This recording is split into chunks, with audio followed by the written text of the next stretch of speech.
how to find and sync contacts on Facebook. Hey everyone, welcome back to the channel.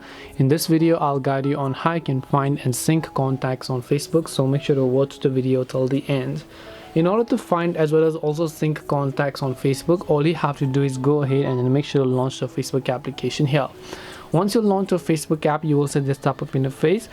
Well, if you want to sync your contacts, it's actually quite simple. Just make sure to tap the profile icon from here and then tap the gear icon that you can find here. And then here you can see the search box. In the search box, you can simply go ahead and then try to type in something such as contacts. So when you basically type in something such as contact, you'll be able to see a list of search results here, such as contact info, upload contacts, and so on. So you want to simply go to upload contacts here. And then after that, you'll be taken to this page. Select Facebook here and then turn on continuous contact upload over here.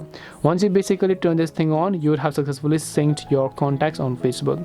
This way you can find and sync contacts on Facebook. Hope this video was very helpful. If you have got any questions, feel free to leave them down. Thank you for watching and see you soon in the next video.